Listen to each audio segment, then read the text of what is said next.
2025년 4월 21일 월요일 아침이고요. 서울 시간은 같은 날 월요일 밤이겠네요. 이번 영상은 머피 USA라는 미국의 주유소 운영하는 업체, 상장회사니까 티커가 당연히 있죠. MUSA. 이 썸네일 제목을 관세 전쟁하고 금리 인상에 무관한 아주 안전한 주식이다. 이렇게 제목을 달았는데 이 주식은 재밌는 게 완전히 국내 시장이죠. 뭐 해외 사업부가 있는 것도 아니고 완전히 진짜 말 그대로 미국 진짜 내수 완전 내수 소비 시장 회사고 주유소 운영하는 데입니다. 지역별로 주유소 머피 USA, 머피 익스프레스 그리고 또 퀵책이라는 주유소 운영하고 뉴욕 지역에서는 머피 USA, 머피 익스프레스는 제가 잘 못 봤는데 뭐 있는데 제가 지나친 걸 수도 있고 퀵책은 자주 봅니다. 이게 동부 지역은 퀵책이 많이 있고 머피 USA, 머피 익스프레스는 이 제가 있는 이 뉴욕이나 뉴저지 쪽 동부는 제가 못 봤어요. 뭐 중부 이런데 남부 이런 데는 많이 있는지 몰라도. 자, 그래서 요 회사 주가 주식이 제가 그냥 안전 주식이라고 안전 자산이라고 불렀는데 그 이유를 제가 이따가 설명을 해드릴게요. 제가 엊그제 또 올린 다른 또 주유소 운영하는 회사 KC 얘는 주유소만 운영하는 게 아니라 일반 뭐 가게도 운영합니다. 편의점도 운영하고 KC's General Stores라는 요거는 티커가 KSAY인데 얘를 소개를 했었고 얘랑 머피 USA, MUSA하고 비즈니스 모델은 거의 비슷하죠. 주유소 운영하고 편의점 동네 편의점 운영하고 근데 둘 다 재밌는 게 2022년 금리를 급하게 페드가 올릴 때에도 얘는 오히려 올랐고 2022년 같은 경우는 뭐 테슬라가 마이너스 한 6, 70% 하락했고 엔비디아도 마이너스 한 50% 하락했고 그리고 뭐 우리가 말하는 안전자산이라는 미국 국채, 장기 국채죠. 장기 국채도 40% 이상 하락했죠. 왜냐면은 그때 10년 만기 채권이 그 본드 일드가 1.5%에서 4.6, 7%까지 올라갔기 때문에 만기가 길다는 얘기는 그만큼 듀레이션이 긴 거고 그러면 채권의 듀레이션이 길다는 얘기는 금리가 오르면은 그 금리 오른 거에 따른 그 채권 가격 인하가 더 센서티비티가 더 크니까 민감도가 크니까 더 많이 떨어졌다. 그래서 QQQ 뭐 이런 나스닥 지수가 2022년도에 1월부터 12월까지 뭐 30, 한 4, 5% 떨어질 때 미국 장기 국제 금리는 뭐 40%, 45%씩 하락했습니다. 뭐 TLT 같은 거 40 몇 프로 하락했죠.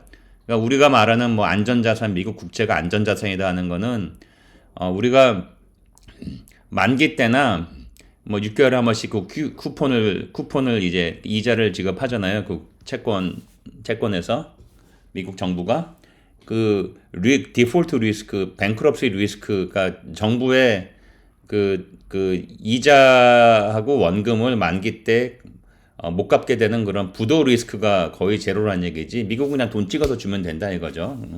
단순한 가정으로. 하지만 마켓 리스크는 크다. 근데 재밌는 거는 MUSA하고 이 KC 제너럴 스토어 얘는 마켓 리스크가 뭐 제가 그냥 마켓 리스크가 없다는 차원에서 안전자산이라고 부른 거고 대신에 부도 위험은 있죠 당연히. 자 그럼 한번 봅시다. 이 머피하고 KC 얘네들이 어떤 식으로 그 주가가 비헤이비어가 어떤지. 그러니까 이게 2013년 8월 20일 날 머피 USA가 상장을 했어요. 그러니까 2013년 8월 20일 날 여러분이 일부러치 이 머피하고 QQQ하고 나스닥 지수나 S&P 500 지수 샀다면은 저번 금요일까지 약 한 11년 한 반 동안에 11년 한 8개월 동안에 머피 유스에는 13.72달러가 됐다. 그러니까 거의 한 14배 됐고 QQQ가 한 6.5배 됐고 그리고 나스닥 지수가 4.5배 됐고 S&P 500 지수가 3.5배 됐다. 이렇게 보면 이렇게 꼬꾸라졌죠. 이게 작년 크리스마스 올 초부터 이제 주가가 많이 하락해서 꼬꾸라졌다. 근데 재밌는 건 머피 유스에는 또 다시 상승을 해줘죠. 끝에 다른 지수들은 상승을 못했지만 얘는 상승을 했다. 자 그러면은 QQQ는 저기 빼고 쉽게만 봅시다. 그냥 MUSA하고 나스닥하고 S&P만 비교해서 봐도 얘는 뭐 똑같이 같은 기간 동안에 거의 14배 올랐고 나스닥 4.5배, S&P 3.2배. 그러면 이게 케이스가 아닌데 제가 이거 MUSA가 맞는데 이걸 잘못했네. 이걸 고칩시다. 여긴 KC. 여긴 KC이고 KC 주식은 재밌는 게 올해 1월 3일부터 지금까지 엊그제까지 이 YTD 1-2days로 KC는 16% 올랐죠. 그럼 MUSA도 이거 포함시키자.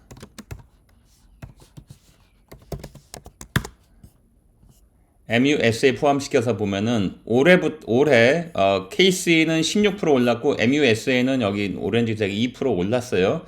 근데 S&P 500 지수 마이너스 11%고 나스닥 지수가 17%, 빨간색, 아마존이 23%, 테슬라가 마이너스 42%죠.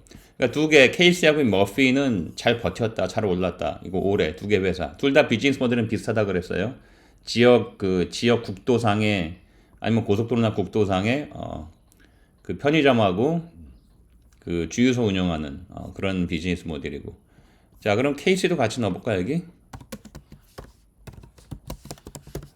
자, 그러면은 4월부터 트럼프가 4월 2일날 뭐 리버레이션 데이 그러면서 상호 관세 발표하면서 주가가 완전히 개박살났죠.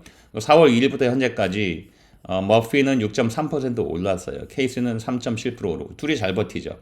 근데 QQQ는 트럼프가 발표하고 나서 현재까지 마이너스 반올리면서 7%. 그리고 S&P 500 지수 7%. 그리고 나스닥은 7.5%, 마이너스 7.5%, 아마존 마이너스 12%, 테슬라는 마이너스 15%입니다. 테슬라 뭐 이런 게 4월 8일쯤에 갑자기 급등을 했지만 그래도 뭐 워낙 폭락을 많이 했기 때문에 아직도 계속 뭐 문제가 있죠. 자, 그래서 요 회사 다시 그러면은 2022년도에 어땠는지 봅시다. 2022년도에 금리를 급하게 페드가 올리면서 머피는 42% 올랐습니다. 금리가 오르고 그러면 케이스도 같이 비교해 보자. 여기서 케이스를 비교해 보면 자, 2022년도에 머피는 42% 올라고 케이스는 16% 올랐어요. 하지만 S&P 500은 1월 초부터 12월 말까지 2022년 1년 동안에 20% 하락했고 QQ가 32.3% 하락했고 나스닥 33% 하락했죠.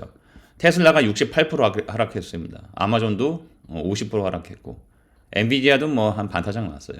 하지만 머피 USA는 2022년도에 42% 올랐다. 그러니까 금리를 갑자기 확 올렸어도 잘 버티고 얘가 우리 안전자산 역할을 한 거죠.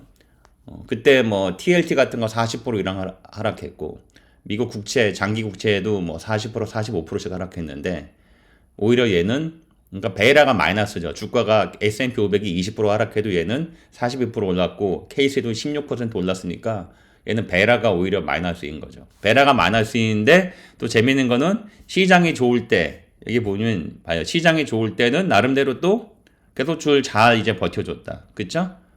그러니까 이런 비즈니스 모델 관세 전쟁에서도 상당히 어느 정도 인설레이티드 돼 있고 그러니까 방역이 돼 있다 그러나 뭐라 그러죠? 보온이 돼 있나? 인설레이트 그러니까 막혀져 있고 보호가 돼 있고 또 금리를 급하게 올리는 2022년도에도 얘는 오히려 KC랑 더불어서 잘 올라주고 그러니까 얘가 안전자산 역할을 한 거죠. 뭐 물론 이런 건 다 사기업이기 때문에 뭐 부도 위험은 제로가 아니죠. 언젠가는 부도가 날 수 있고 파산할 수도 있죠. 언젠간.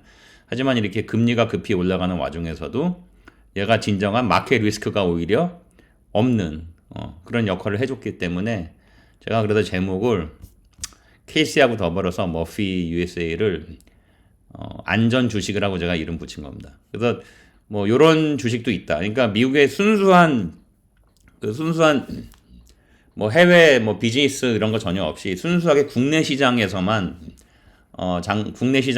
이렇게 매출하고 이익을 올리는 그러면서도 어떤 외부 충격, 어떤 매크로 이코노믹 샥이죠. 금리를 올린다든지 뭐 관세 뭐 이런 그런 폭풍이 온다든지 트럼프가 갑자기 뭐 상호 관세 발표하면서 뭐 테슬라 같은 거 막 10몇 프로씩 하락하고 막 QQQ나 뭐 나스닥이 막 6, 7% 하루에 하락할 때에도 얘네들은 오히려 상승을 해줬다. 근데 얘가 시장이 좋을 때에도 또 좋은 대로 꾸준히 또 상승을 해줬다. 그러니까 요런 주식이 저도 많이 갖고 있지 않고 몇 주 없는데 좀 많이 샀어야 되나 좀 아쉽긴 하지만 요런 주식들을 꾸준히 이제 오래 담아가는 것이 스트레스 적게 받으면서 또 이제 시장이 폭락할 때 적게 하락하고 오히려 올라주기 때문에 이런 애들이 장기 투자해서 은퇴 준비, 노후 준비할 때는 더 좋을 수 있다. 그래서 한국에서 많은 사람들이 뭐 특히 뭐 제도권 언론들이 맨날 얘기하는 그런 종목들, 수많은 유튜버들이 얘기하는 그런 종목들 백날 그런 거 해가지고 돈 못 봅니다. 그런 걔네들 말 들어가지고 뭐 여러분들 스트레스만 받지, 여러분 실질적으로 은퇴 노후 준비 장기 투자를 했을 때 뭐 그런 여러분도 은퇴 노후 준비에 도움되는 얘기는 사실상 99.9% 없어요. 괜히 그냥 그 뭐라 그럴까, 잠시 그냥 뭐 순간적인 어떤 뭐 정신적인 치유는 될지 몰라도, 아니면 오히려 공포팔이를 더 많이 하더라고. 요즘 공포팔이 많이 하고 뭐 1929년 대공황보다 더 무서운 게 온다 그러면서 공포팔이 하고 하는데, 저는 그런 거는 뭐 도움이 당연히 안 되고, 일단 리세션이 안 온다고 보지만 와도 아주 마일드하게 온다고 보고, 정 겁나면, 그렇게 마켓 볼라틸리티가 이렇게 무섭고 하면은 그냥 이런 주식 사서 묻어두는 것도 괜찮다. 자, 이번 영상이 여러분들에게 어떤 실질적인 도움이 됐으면, 그리고 인사이트가 좀 됐으면은 구독, 좋아요, 알림 널리 알려주세요. 감사합니다.